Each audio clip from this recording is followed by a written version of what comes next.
So longtime fans may remember that my channel name used to be called Jedi Master Yoda 1107. Or you could just take a look at some of my older videos and see that old intro.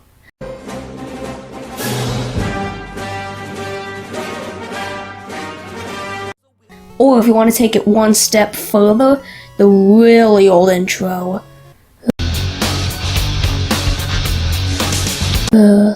Actually, how about you don't? Why I bring this up is because in December, Disney will be releasing the final chapter in the Star Wars sequel trilogy. Despite what everyone says, I'm staying optimistic about this. Revenge of the Sith pretty much carried the prequels, so why can't this do the same? So to celebrate Rise of Skywalker, I'm going to be reviewing the entire original trilogy. Why not the prequels? Because I'm not going back. Also, I'm calling it Star Wars because that's what it was originally called. Also, besides, we're watching the 1977 theatrical release.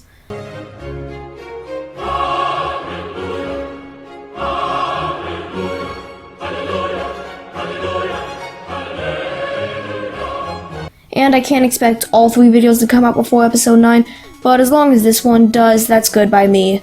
Anyway, let's go. Star Wars, also known as Episode 4, A New Hope, is a 1977 American epic space opera film written and directed by George Lucas, inspired by his childhood love for the space adventures of Flash Gordon and Buck Rogers. The original draft of the film was a lot different from the final product. Luke Skywalker wasn't even the main character, a character named Kane Starkiller was. Luke was an old general, Han Solo was a weird fog-like alien, and the dark side of the Force was called the Bogan. Both each new draft, the story drifted closer to the one we all know today. But just thinking about how different the story could have been is crazy. Finally, on January 1st, 1976, George Lucas finished the 4th and final draft, the one we all know today. Lucas and his partner Gary Kurtz, who had been working on him this whole time, had asked for $18 million to begin production, but Fox offered $7.5 million. No wonder Disney bought him. Lucas and Kurtz took the offer. It ended up having a budget of $11 million. So where they got the extra money? I don't know, space. Anyway, the film ended up grossing $775 million in the box office, spawning its 2 sequels, in which, let me remind you, were never supposed to be happen. This was supposed to be one movie. That's it. I'm just going to call it. This is the best opening to any of the Star Wars movies. It's just so perfect. First, you have the epilogue. You may call it lazy, I call it genius. For a one-time only film, this is a perfect way to get backstory in. It's quick and to the point and doesn't have to waste valuable screen time, in which with a very low budget is precious. It gives us the backstory in such a clear way so we already know what is going on and can focus on the most important part of the film, story and the characters, and we aren't asking ourselves questions like, who is this strange man in black, or why is he and his troop so dead set on killing these rebel troopers? It also allows the later films to skip ahead a bit, and we can really see the growth of the characters between the movies. I haven't even talked about what comes after this. The movie expertly starts in the middle of a spaceship battle between the rebel troopers and the stormtroopers to catch the viewer's attention. So by the time C-3PO and R2-D2 land on Tatooine and the slower part of the movie kicks in, the viewer is already hooked on the story that even the most impatient viewers are willing to keep watching. The stormtroopers destroy the rebel troopers and kill almost everyone, and everyone else is taken hostage. C-3PO and R2-D2 are really important to this scene because we hear about what's going on through their perspective. For example, there's this one part where they walk through a hallway which is in the middle of a gun battle between the rebels and the stormtroopers. And this just so happens to be the scene where we get introduced to Darth Vader. And right off the bat, we see he means business. He just chokes a commando to death and throws him to the side like it's no big deal. Another one is when Princess Leia seems to be recording the message that we see later on R2-D2. We then follow her and see her get captured. And now R2-D2 has to get the message to Obi-Wan Kenobi, and therefore takes the escape pod and lands on Tatooine, which is pretty much the sole reason the rest of the movie, well, happens. This mere 7.5 minutes not only gets the viewer interested, but introduces the conflict, gives us the backstory, and even shows us the main villain. How many movies show you the villain before the main character? Speaking of the main character, Luke Skywalker is quite an interesting one. He starts off as a whiny farm boy that hates Tatooine and is much more interested in the war between the rebels and the Empire. Over the course of the trilogy, we see his growth from this farm boy to a Jedi Knight, just like his father. But for a movie that wasn't supposed to have any sequels, I think he's whining for just a bit too long. But I was going into Toshi Station to pick up some power converters. Wait a minute, where'd she go? Bring her back. Play back the entire message. What a piece of junk. Why didn't you outrun him? I thought you said this thing was fast. Watch your mouth, kid, or you're gonna find yourself floating home. I think that if it was just one movie, after Luke finds out his aunt and uncle are dead, that should have been the point where he just stopped complaining. But at the end of the day, it's just a minor nitpick. If I had to pick my favorite scene out of the whole movie, it would be this one. Luke staring at the binary sunset is one of the greatest scenes in not just Star Wars, but film history. Luke looking out into the distance, realizing he wants more to life, to adventure, to explore, to become Luke Skywalker. Not to mention the beautiful music playing in the background. But I have an entire section on it coming up, so I'm not going to focus too much on it. It so beautifully captures everything Luke is feeling with his facial expressions alone. It is the moment where Luke Skywalker becomes Luke Skywalker. On the other hand, the scene I felt was kind of weak was when Luke finds his aunt and uncle dead. I know I'm about to get more hate than Rebecca Black, so hear me out on this. The scene itself is okay, I guess. I think Mark Hamill's acting in this scene is great. His facial expression alone gives off every single thing he's feeling. Anger, sadness, fear, shock. And then he turns his head, but slowly turns back around and decides to let it sink in. It's great, but I don't feel like it leaves that much of an impact. It's trying to be too much like the binary sunset, even having the same theme playing in the background.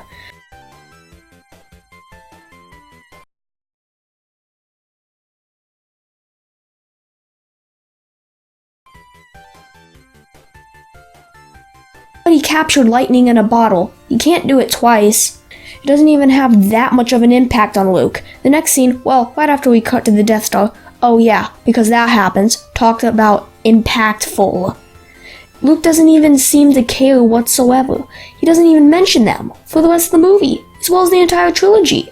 I understand that there's more things to worry about, like the menacing man in black as your father, or the princess as your sister, or just becoming a Jedi Knight. But dang, I mean, they raised you your entire life, man. The least you can do is show them you care. He gets more upset over Obi-Wan dying than his aunt and uncle, who are pretty much his parental figures to him. Whatever, Star Wars seems to forget about them, so I should too. Seeing as we are on the topic of characters, we might as well knock the rest of them out. Let's start with R2-D2 and C-3PO. They're like frickin' frack mixed with yin and yang. They're great friends, but there was multiple parts where C-3PO gets mad at R2-D2. But in the end, they're still friends. One thing that's very noticeable is that these two are the main characters for the first 20 or so minutes, and then are pretty much taken away from the plot, not really doing anything. Every now and then they'll do something like stop the heroes from getting crushed or, yeah, that's about it. It's okay. These two are never really meant to be overly important. Like, they're a main character, but among the main characters, they're like the supporting characters. But the scenes where they get to do something are great. They work so well together, especially when they're arguing. R2-D2's random beeps and C-3PO's overreactions are great. It's like Han and Chewie, but just that.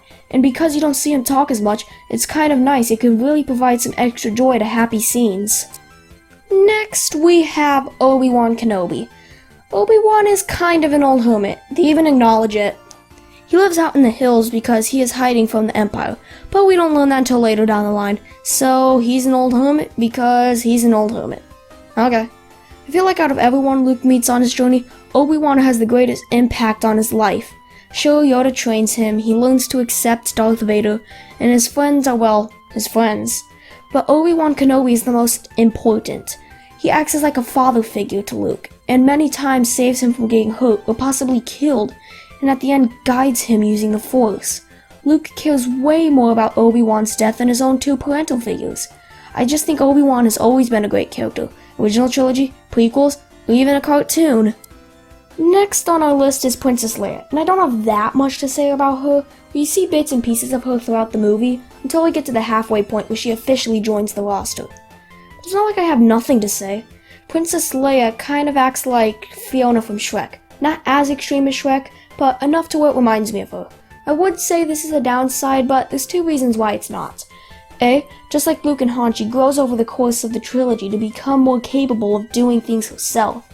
And B, it adds a lot to the roster. The scene that follows of Luke, Leia, Han, and Chewie trapped in the garbage chute is perfect. They just go back and forth, it just never gets old. And also, this scene. I'm Luke Skywalker. I'm here to rescue you. The who? I'm here to rescue you. I've got your R2 unit. I'm here with Ben Kenobi. Ben Kenobi, where is he? Come on. I feel like a broken record going on about the fact that this movie wasn't supposed to have any sequels, but you have to admit, that's pretty good. Her not hearing Luke say his full name so she doesn't know he is her brother is just perfect. Okay, let's talk about the one, the only, Darth Vader! I didn't mention him that much because, well, he only has 12 minutes of screen time out of his 2-hour-long movie. But hey, 12 minutes well spent, I must say. There isn't a single dull moment with Darth Vader in it. They're all either about Darth Vader or Darth Vader is important to the scene. You see his power. He chokes a rebel commander to death and throws him to the side like a kindergarten bully playing with stuffed animals. I think his voice gets a little too loud sometimes, but it's mainly nitpicks.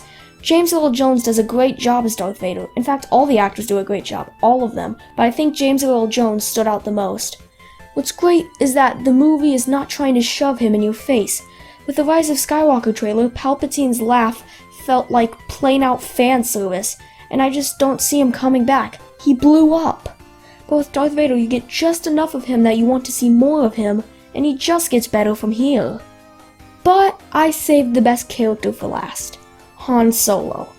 Han Solo is a smuggler, which already earns him bonus points in my book. He doesn't take crap from no one, including the princess. It's actually kind of refreshing to see someone not have to deal with the princess's crap because, well, they're a princess. Uh-oh, some random person in the middle of the force who lives with 7 other guys is dead. Better kiss her. Uh-oh, my date ran away. It's midnight. Yes. Better take the shoe and put it on every single girl in the entire kingdom until I find the exact one I'm looking for. Uh-oh, the princess has been sleeping for 100 years. Better risk my life to kill the evil witch that did this, who also happens to have magical powers and chooses to transform into a demonic fire-breathing dragon forged from the fires of hell with nothing more than a sword and a slight bit of magic. You see where I'm coming from. Han Solo doesn't put up with crap. Leia complains about him. He talks back. He's not bending over backwards for her. The relationship is more natural than just a prince rescuing someone and they just get married. Like our other two, he also grows as a character. He cares more about his friends and just the common good of society. It's okay to be whiny or a complainer or a jerk as long as you change over time. Heck, I'd call it better than just being a static character in this case. I think it's important that because we're done with the characters, let's continue our scene show. The cantina scene. So much yes. This is really where the world building comes into play. There's so much character into the single scene. How much bars have you been to where Satan and a werewolf are having a drink? That's right, none.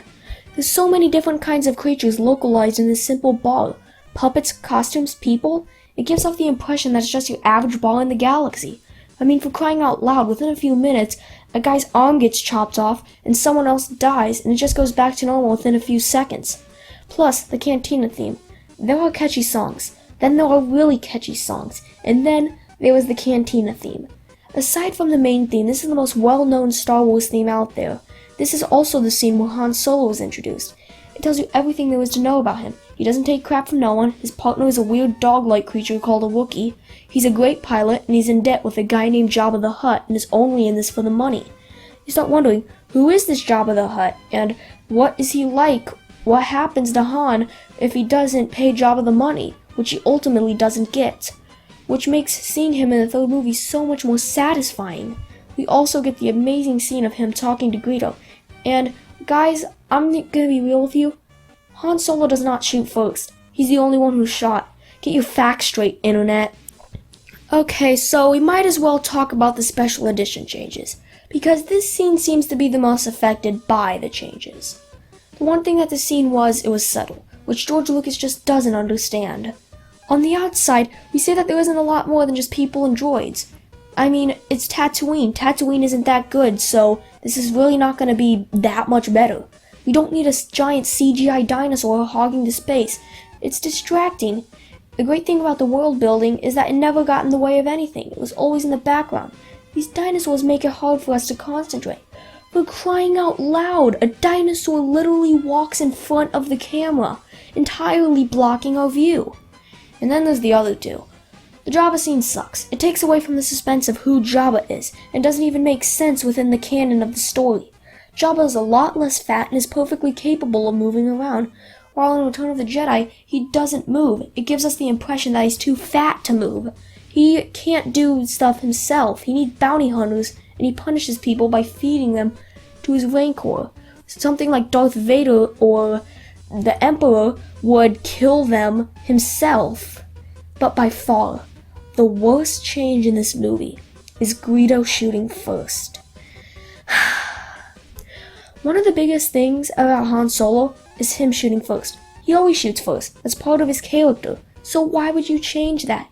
To make him more redeemable? That's the stupidest thing I've ever heard. You're literally telling kids, hey, if a man sits you down, gun to your head, telling you he's going to kill you for money, don't shoot him and protect yourself. You're a bad person. But murdering 20 children, choking your pregnant wife, and trying to kill your master, having a change of heart in the last 5 minutes, makes you a worthy hero. You get to sit among Yoda and Obi-Wan Kenobi. But if you try to defend yourself,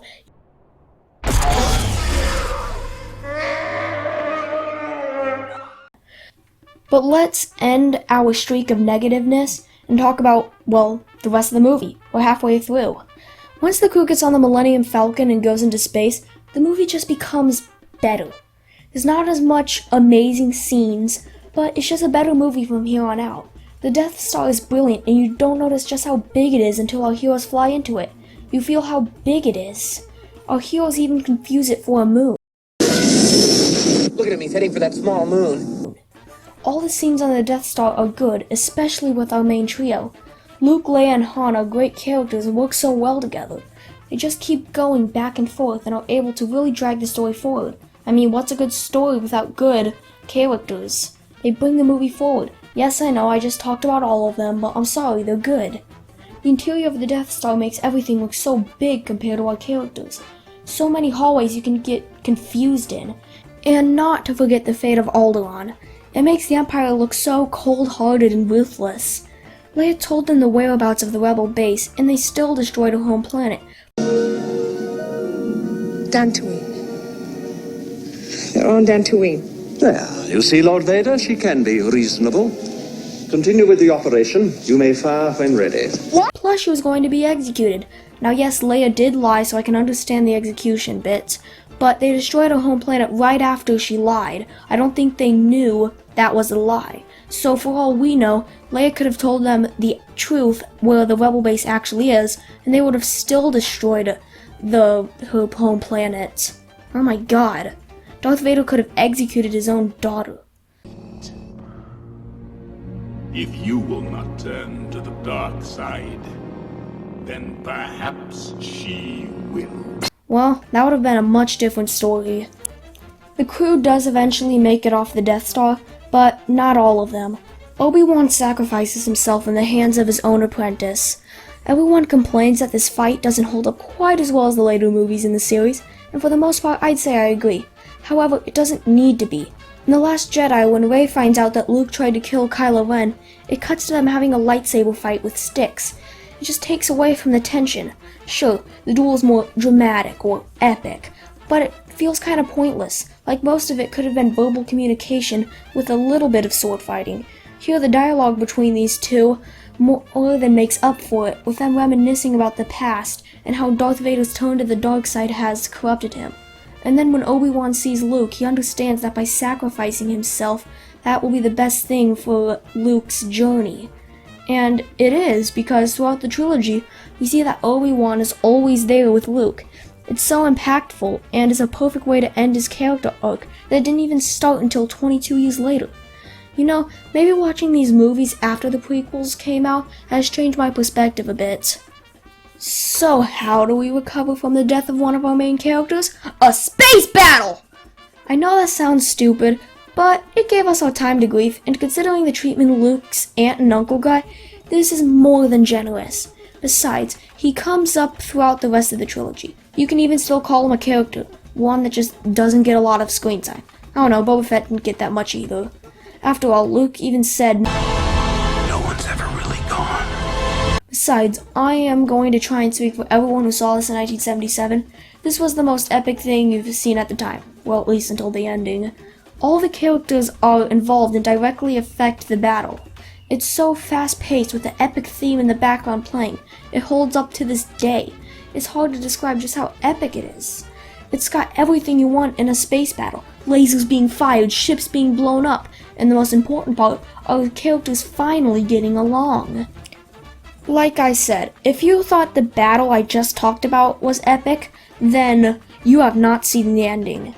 Luke and a few of the other pilots go to the Death Star in hopes of blowing up the Death Star. Spoiler alert, they do. It's 10 minutes of an epic space battle. The rebel pilots just shooting the Death Star and just being jerks to the Empire is a nice little touch of revenge. High-speed chase through the crater of the biggest battle station in the galaxy. Yes, please. It's good, but it doesn't get really good until the ending. Darth Vader gets in his TIE fighter and joins in on the mix. Luke is the only one left, the last one standing. There's no hope. Suddenly, he hears Obi-Wan's voice and the majestic theme of the Force starts playing. He turns off his targeting computer and uses the Force he was gifted with, and suddenly a more heroic version of the battle theme starts to play, Back there? Sorry! I've lost R2! indicating that Luke has this, and if things couldn't get any better, Han Solo returns to the team, showing he cares about more than just money. Luke uses the Force and makes the money shot. We get to see the Death Star blow up, as well as everyone die. Okay, that sounds a little psychopathic, but shut up, it's really cool. Talk about an epic finale to your film. Maybe not the best Star Wars has to offer, but come on, between the confrontation on the second Death Star and the fight between Obi-Wan and Anakin, this can't be the best. Still, this finale is amazing, and coupled with the trophy scene afterwards, is still one of my favorite endings to any of the Star Wars movies. Well, that's the end of our scene show. Let's just talk about more of the movie until we're out of stuff to talk about. The visuals. Just the visuals. They are beautiful. The sets are wonderful, and the puppets. Oh my god, the puppets. The puppetry in this movie is fantastic. You get so many wide varieties of puppets. While the new movies rely almost solely on CGI to make the various creatures of Star Wars, heck, if Chewbacca wasn't in the original trilogy, he'd probably be CGI. You can't deny the fact that the puppets are great. It's Jim Henson level of puppetry. I'm entirely serious with that. Another thing about the newer movies is that they rely so heavily on CGI for the backgrounds, combined with the fact that they bounce around planets so quickly, the planets just don't feel that memorable. But with this, the sets are wonderful and iconic, and they make you feel there. And the characters are only in so many destinations throughout the movie. Tatooine, the Death Star, and the Millennium Falcon. Each one feels memorable in their own right, and they stick in your head. You just really have to appreciate the amount of passion that went into these visuals. They look so much more real than CGI, and I think I know why. It's probably because, well, they are real. But it's about time I talk about the score, because if I didn't, I'd be crucified. John Williams' score just makes the movie better. It just does. From the iconic theme song to the emotional Force theme played in the Binary Sunset. The score is more than just the background music for a movie. It is a work of art. Like, this would make Beethoven and Mozart cream their pants if they saw this in theaters. Hearing this score makes me almost want to join band class, but it doesn't. Sorry, Mickey Mouse, you're just not worth it. Whenever I think of Star Wars, I think of the iconic opening theme for just how brilliantly composed it is. It just sounds so beautiful. I can't name a single track in this score I don't like. I don't have much else to say except, thank you, John Williams. Thank you. Star Wars is, well, Star Wars. An action-adventure movie about a rebellion in space. You come for the cool space battles and lightsabers and stay for the excellent characters, amazing story, and beautiful score. It works as both a standalone movie and the first part of a trilogy. It had its difficulties and overcame them in impressive ways, just showing the dedication that was put into this movie. No one thought this movie would work, but George Lucas was determined to make a fun movie that everyone can enjoy based off of his childhood memories. And he did, and the result is what most people would consider a cinematic masterpiece. And no amount of crappy sequels or special edition changes can bring it down. You just can't get it better than Star Wars. I give this movie a 9.5 out of 10.